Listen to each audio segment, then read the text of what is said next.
The first part of the show, I dealt with the idea of why women, 6 reasons why women were maybe not getting married nowadays. And last week I dealt with 6 reasons why men were not getting married nowadays. We are at the lowest point we've ever been when it comes to marriage and when it comes to reproduction. Okay? Not so good for the future if that's the case. We're going to have a lot of family lines that are just going to totally perish if things don't turn around. But what I'd like to deal with is one segment of the population that probably will not be hurt that much when it comes to being able to find a spouse. And those are the, 2 personality disorders. One of them is psychopathy, and the other one is narcissism. And I'm going to deal with why these people have such a distinct advantage when it comes to relationships, and when it comes to basically all goals. I mean, they seem to be very much into the winning way of looking at things. But before I proceed with that, encourage people that if you're listening to this later on YouTube, please go ahead and subscribe to this station. And that'll keep you up on new shows in the future in case you're not able to listen. And also check out, I'm going to link at the bottom my official webpage. And check out also my new sci-fi book where it deals a lot with this kind of subject, The Destiny of Our Past. And it's a dystopian sci-fi with the plot set back in the era of Noah. Okay, so why is it that these 2 types of people seem to do so well when it comes to relationships? Now, I don't mean that in the long term, okay? I mean they're able to establish relationships. They may not be as good at holding on to them, but they're pretty good in getting them going, okay? I was looking at an article today in BBC, and it was about how our brain chemistry is affected by our mood. Now, that's a very interesting concept because our mood can affect our brain chemistry. Okay? If we're down, if we feel down, then such things as dopamine, testosterone, and a whole bunch of other hormones that you probably never even heard of, they decrease. And what can actually increase is like cortisols and other types of substances that actually are not good for you. They actually, they're associated with immunology. But if you're always worried and you send your body into this idea that, oh my gosh, I'm in peril, then it starts breaking down your health. And so your mood can affect your brain, but your brain can affect your mood because it's perception. You're going to look at a situation and you're going to think, well, you can think a whole bunch of different avenues of thought and also action. And that's going to be mediated by your personal experience, your taste, and values, and so forth. So the thing is, it's a complex interplay between what's going on in the environment and what's going on inside your head. Okay? Now, what's interesting are emotions such as guilt often lead to self-doubt. Guilt causes you to start feeling bad about yourself. Well, if you feel bad about yourself, you're starting to, okay, the body's not that smart, really. The body works in a way like a, what's a good way of, I could relate it to dogs, A dog may do something without really knowing why they're doing it, and the body is the same way. It's in a way, it's an oversimplification, but it can work in kind of a reflexive mode. So you feel guilty over something you did or you didn't do. You doubt yourself. You are self-critical. And this will actually decrease the hormones that are associated with actual action, such as serotonin, testosterone. And that's true for both men and women. True, but it's more pronounced, it seems, in men. So let's think about this for a moment. I've gone over a lot of the traits of psychopathy. And some of the ones that really stand out is lack of empathy and lack of a guilt complex. The very little guilt registers. And also a sense of not liking to be bored. And added to that is a grandiose sense of self. Now, these overlap, narcissists and psychopaths, although not all narcissists are psychopaths, all psychopaths are narcissists. And to just be oversimplistic here, a narcissist is not just someone that walks by the mirror and goes, "Oh, I am so beautiful." No, a narcissist is someone who really truly does see the world revolving around them. And there's speculation as to whether psychopathy and narcissism are genetic. It does seem to run in families, and adoption, studies done on adopted siblings and so forth.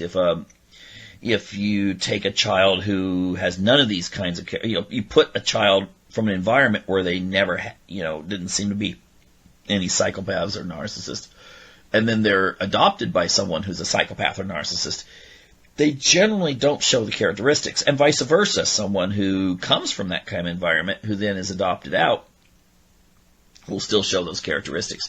Although there is an interplay, a very complex interplay between values and nurturing at home, which will at least mediate where the child will go. It's sort of like, again, using the dog analogy. If I get a dog that has more of a vicious nature, and I treat it with total kindness, then probably the dog will be good. It'll be a nice dog, but it has a much higher chance of doing something bad, as opposed if I take a dog like a golden retriever, which has been bred for gentleness, then in all likelihood it will not go bad. It won't do those kind of vicious things we read about in the newspaper that happens to people that own pit bulls or something. Not all pit bulls. I mean, it's probably someone that owns a pit bull out there is going, "No, my pit bull's really nice," but I'm just saying, you probably, if it is nice, you raised it nice. Okay? But I think you'd have a hard time getting a golden retriever to become as vicious as a pit bull, even if you raised it to be such. So humans are the same way. And so let's think about how just what we have talked about here about the brain enables the psychopath or the narcissist to get their way. Well, for one thing, if they are looking at life, and this is often a way that you can kind of tell the personalities, if they're looking at life like one big game, okay?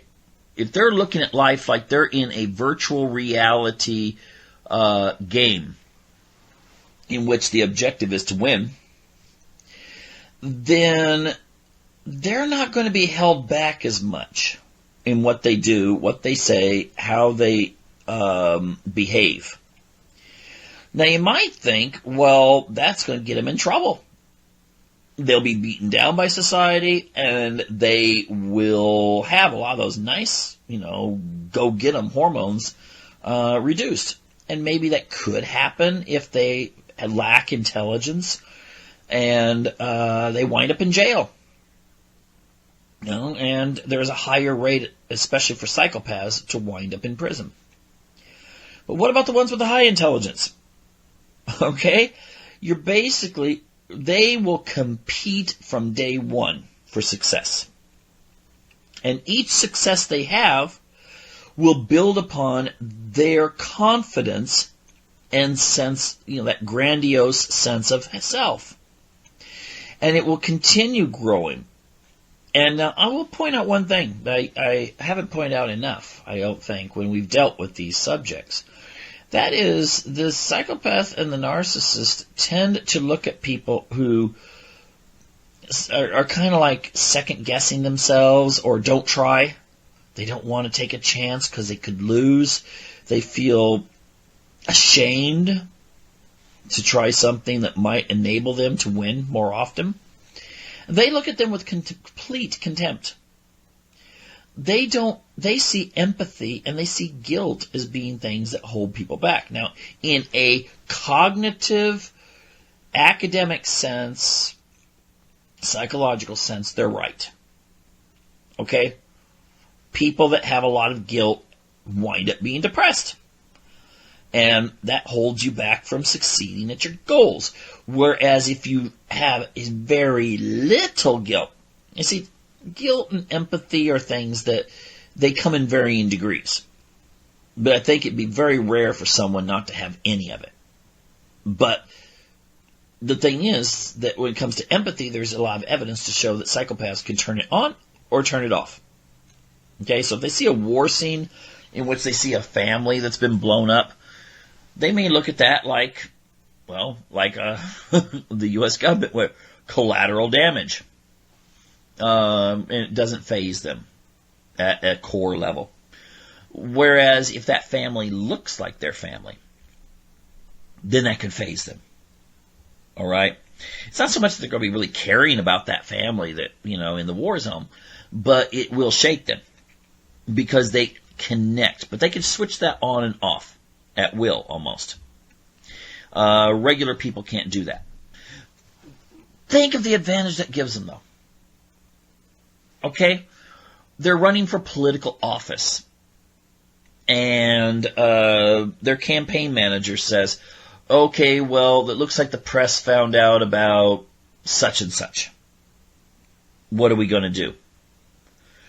The psychopath or the narcissist, especially the psychopath, I should say, in this first one, the psychopath is going to have no problem in lying and to be able to protect themselves. The narcissist will also lie, but is to protect their persona, what they've created about themselves, and they want people to love them. The psychopath doesn't care about love. The psychopath cares about support. So they want to win the election. They care how the voters feel. The narcissist actually does want people to love them. And so therefore, they will still be able to twist the truth and lie their way out of it. Whereas a regular person might get up there and they'd start showing all those signs of lying. You hear these people that are like body language experts, and my gosh, I've seen some of these in regards to even psychopathy. How to tell a psychopath by their body language. You know what? I don't think that's possible. Because the psychopath can actually, and I think the narcissist to a large degree too, can fake their body language to fit whatever act they're putting on. Whereas a regular person, if they have to suddenly say a half-truth or a lie or turn the issue around to attack the opponent rather than to address the issue, they may feel bad about that. They might, instead of having really good speech patterns, they might stumble. They might start looking around in different directions. They may do all those telltale signs that people look at and go, oh, I think he or she's being dishonest. Well, the psychopath or the narcissist, it won't matter. Okay, you can't look at them and say, oh, she's looking that direction all the time. Not with them. It won't matter. And when it comes to relationships, you're talking about this era of people not having good relationships. The more single people there are out there, the more happy hunting grounds there are for psychopaths and narcissists. People don't actually realize that. In the old days, people tended to get married when they were like in their early 20s. And so you had this like pyramid thing where at the base, most people got married between 19 and 23. Then the next base, those are the people getting married after college, and then there would be the next base. And then you got to what a lot of people affectionately would call the leftovers.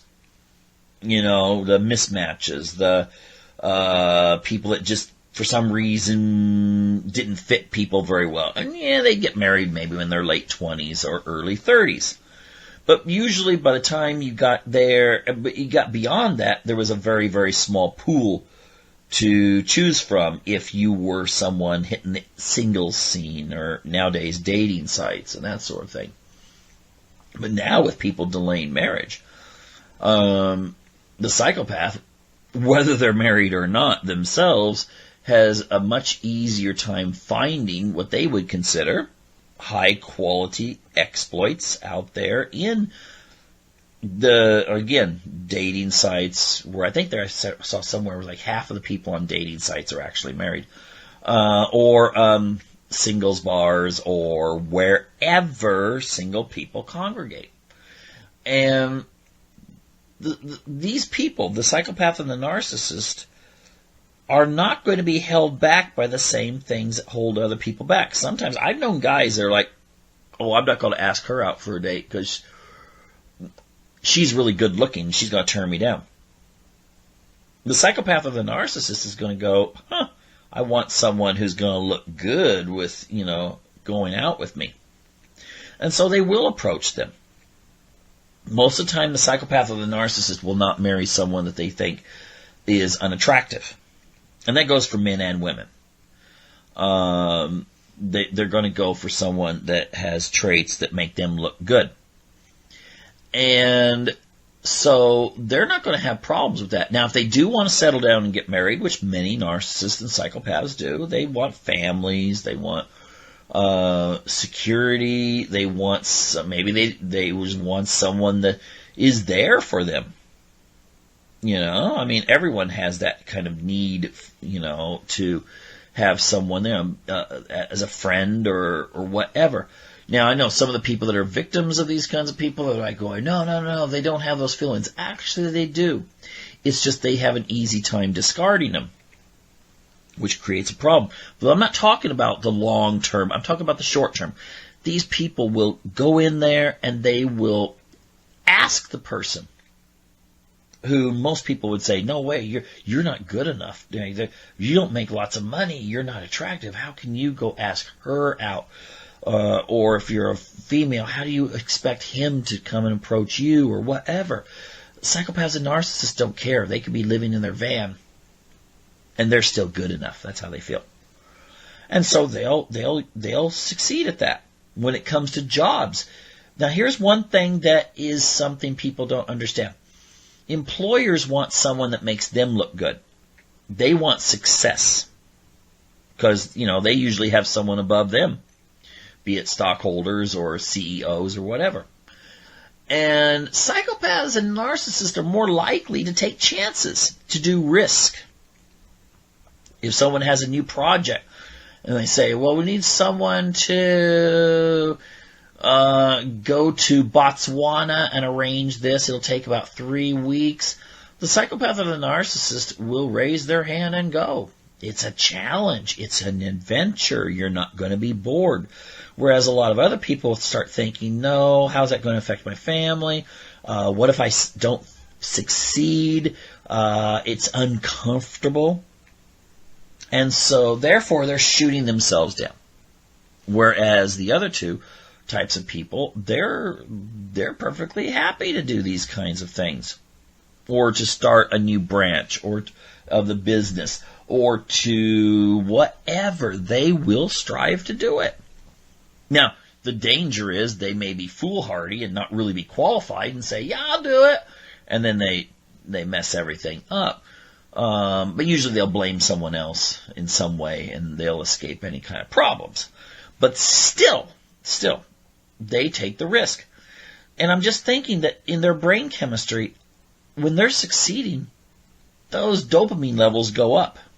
One of the theories about psychopathy, at least, is that their dopamine level is sort of low anyway, but then success and doing all these other things sends it up. Gives more of a thrill. They get more of a thrill out of doing something different than the average person would initially. Same with narcissists to a lesser extent, but still pretty high. And so they're exercising these parts of the brain and developing these parts that are saying win, win, win, win, win. They're used to it. It's like a drug to win. It could be their personal fitness, levels. It could be work. It could be relationships. How they deal with their children. It's winning. It's success. It's to build their persona up. Let them achieve the things they want to achieve. And again, it's going to how they use it is going to depend on the way they were raised, how connected they are to religion.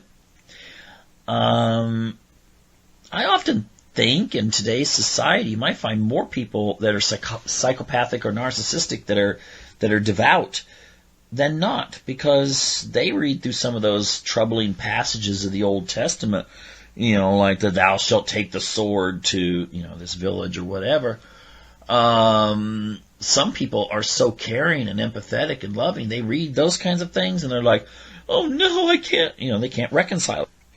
Psychopaths and narcissists could easily reconcile it the same way that a top general, when they're bombing someplace somewhere around the world, can reconcile the damage that it does in a very non-empathetic manner. And they're still talking about the destruction, but they're doing it in such a way that it doesn't sound so bad. Okay? I would tend to think that we could learn a little bit from people with these personality disorders.